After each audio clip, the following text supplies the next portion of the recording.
Outside of Africa, clashes have flared near the Torkham Border Crossing, putting civilians at risk along the Afghanistan-Pakistan frontier. Heavy gunfire and shelling resumed on Friday morning, wounded several Afghan returnees sheltering near the border. A mortar struck a refugee camp, injuring at least 7 people, including women and children. Witnesses described panic as families fled, leaving behind documents and belongings. Afghan troops moved toward the frontier amid continuing exchanges of fire.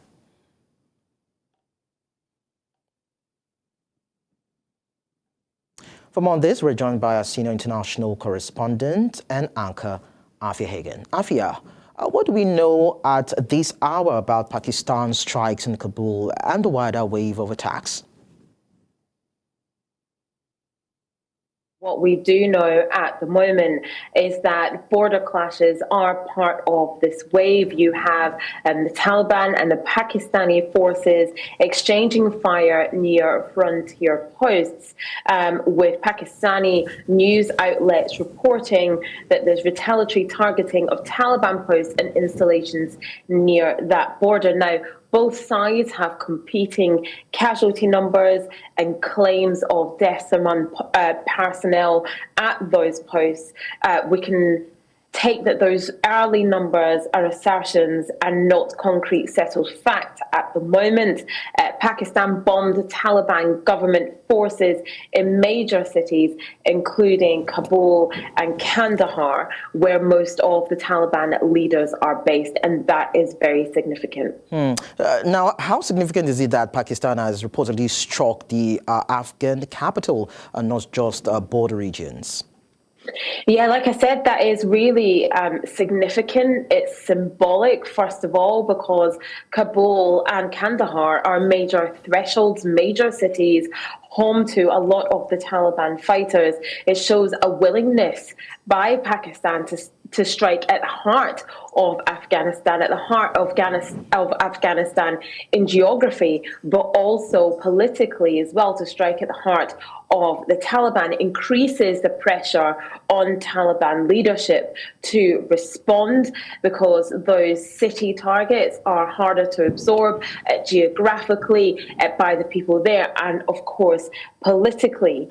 Kabul is a dense, highly populated city, and so if you had any miscalculation on behalf of the Pakistani forces, you could end up with a number of civilian casualties, which is not what they want. What they want is this to be symbolic, I think, at this point, rather than having a high death toll.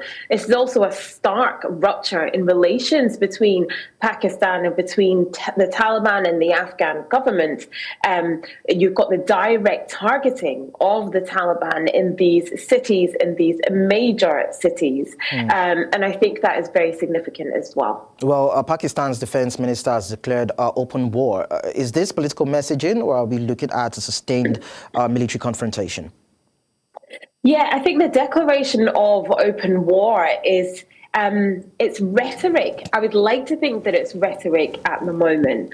It's that classic language of wanting to use deference, I guess, signaling how significant this is essentially to the Pakistani forces. It also indicates that there could be sustained confrontation.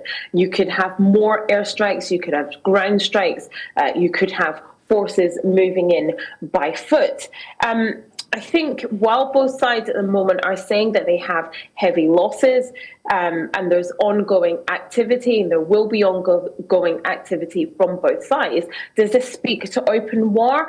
Not quite yet, but it's clear that the intention of the Pakistani government and of the Pakistani foreign minister is to let people know that the action that they took is very serious and should also be taken seriously.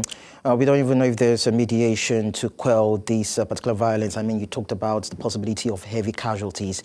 We hope that this would not escalate beyond what can be controlled. Afua Hagan, thank you so much for sharing these details with us.